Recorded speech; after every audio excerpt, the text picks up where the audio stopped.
Event Squid, software that thinks like you and works like 8 of you. Hey folks, it's Matt from Event Squid with another video tutorial. Let's talk about custom prompts. Most events will pose to their registrants at least a few standard questions: phone number, emergency contact, arrival date. But most events also have their own unique set of questions they need to ask their registrants. That's where the custom prompt library comes into play. It allows you to create your own registration questions complete with conditional logic. Let's take a look. Enter the event builder, then select the registration tab at the top. Click the custom prompt library tool on the left. And we're here. Welcome to the custom prompt library. You can think of this as your very own question laboratory. Notice how the library is labeled at the top with the name of your organization, not the name of your event. That's because the custom prompt library is shared across all events on your dashboard. That means you can reuse custom prompts without having to recreate them in future events. That said, with great power comes great responsibility. Deleting or modifying a prompt in one event means that change will ripple across all events and will affect the data that has already been captured by that prompt. So be mindful when modifying prompts. Typically, there is not a need to permanently delete a question when you can simply create another question that satisfies your needs. You'll see that prompts are organized by category. Click the triangle icon on the right side of the category to open it. Within a category, you can click and drag on the left side of prompts to reorder them.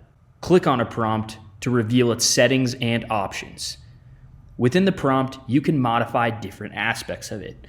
The most critical aspect to a prompt is its input type.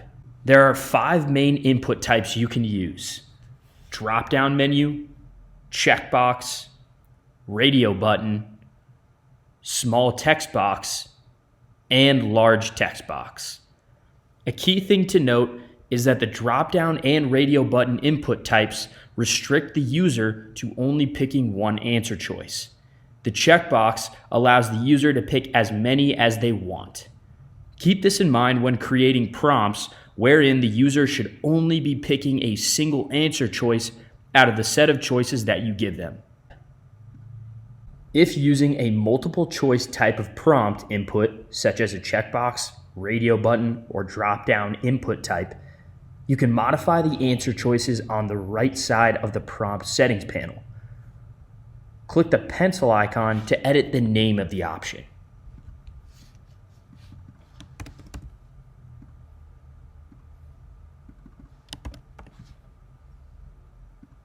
Use the red X icon to delete an option.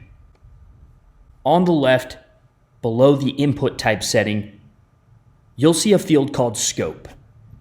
With Scope, you can set the prompt to save answers specific to each event, or set the prompt to save answers across multiple events. Recall that all registrants on Event Squid will create an account with their first registration on the platform. This account allows the user to access their event registrations and modify their information. If we set a prompt to save answers across multiple events, then the registrant won't need to re-answer this question on a subsequent event.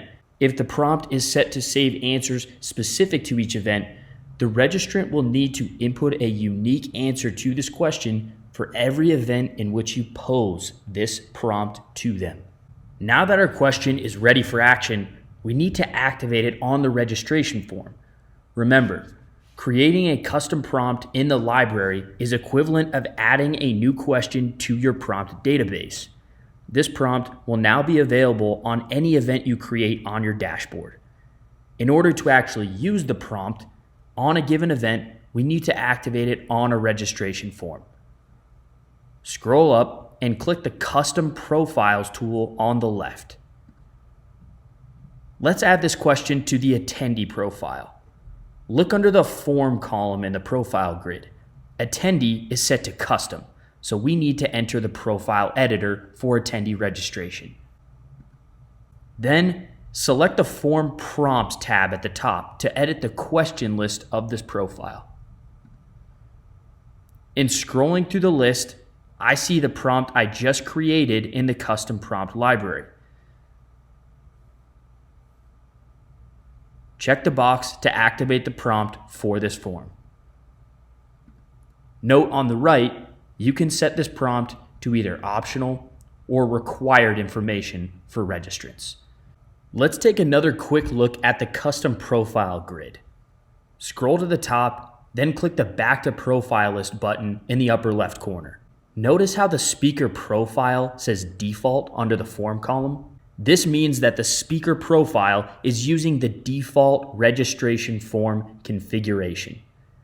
If I wanted to activate our new custom question for the speaker profile or for an event that is not using profiles at all, I would navigate to the default registration form tool instead. From here, you can activate the prompt just as we did before in the custom profile tool. You can access registrant responses to custom prompts within our various reporting options on the event dashboard. You can also see registrant responses by accessing the registered attendees list on your event. Simply click on a registrant's name, then select the Custom Questions tab on the left. This area shows you all custom questions that have been activated for that particular event and the responses that this particular attendee submitted for them. Okay, back to the custom prompt library. On the left side, you'll see an option called Usage. With this setting, you can designate a prompt as internal use only. This means the prompt may only be seen and accessed by you, the admin. For example, let's say I wanted to attach a status code to specific registrants that are in our prospect database, but I don't want registrants to have access to it. What I need is a way to attach a piece of data to registrants and have the ability to extract that data with a report. In our system, prompts are the primary way to capture data. So first, I need to create a new prompt. Go ahead and click the Create New Prompt button in the upper right corner. Select a category. Remember, you can create a new category or select an existing category. Now enter the name of the prompt. Then set the input type to small text box. Then check the box Internal Use Only. Click Create.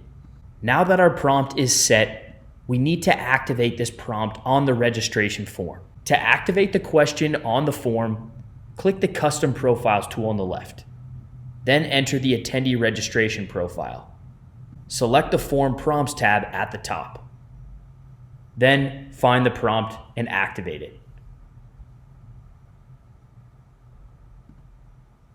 Note, although we're activating this question on the attendee registration form, the prompt will still not show itself to a registrant. That's because we designated this prompt as internal use only. Once the internal usage prompt is activated, we can access it on any registered attendee record by visiting the dashboard and opening the registered attendees list for your event. Click a registrant's name, then select the Internal Fields tab on the left. Now, we can attach our prospect status code. After entering the code, we can use a custom report to extract this data.